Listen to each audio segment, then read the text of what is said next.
السلام عليكم ورحمة الله تعالى وبركاته. اليوم من مطبخ أسرار جبت لكم بوصفة سلطة الفواكه الصحية المعمولة بالشوفان وزريعة الكتان مطحونة.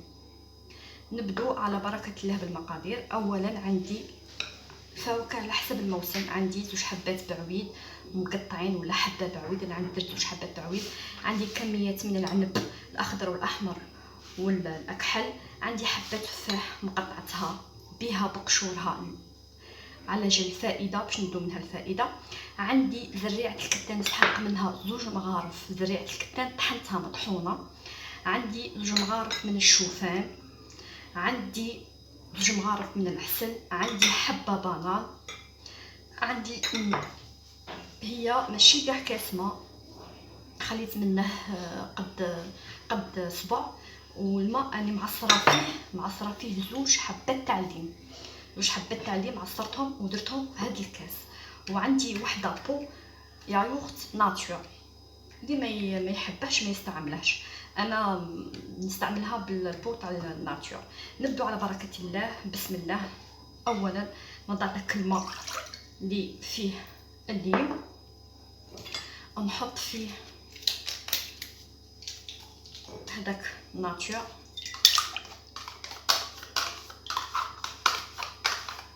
هذه تجي سلطه تجي مغذيه فيها جميع المكونات اللي يستحقوها لوليداتنا. فيها نحط داك البنان، نحط هذاك البعويد، نحط التفاح، نحط هذاك العنب، نحط جميع المكونات. نحط 2 مغارف من زريعه الكتان. زريعه الكتان عندها فوائد عظيمه للريجيم والمصران كلش.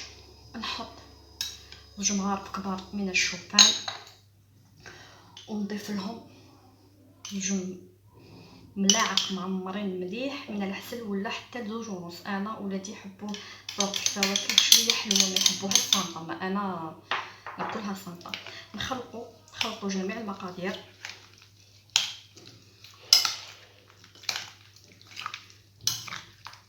انا ولادي يحسبوا الشوفان يحسبوه مكسرات، من يشوفوا هكا يحسبوه مكسرات ياكلوه.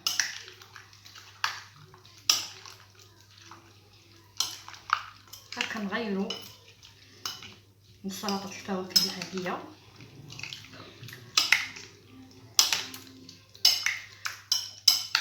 وهذه فيها قيمه غذائيه مليحه لصحتنا، صحه اولادنا بطبيعه الحال. نجتنبوا داك السكر، نقصوا شويه منه. هذه مليحه لاصحاب الرجيم. دوك نوريها لكم في صحن التقديم.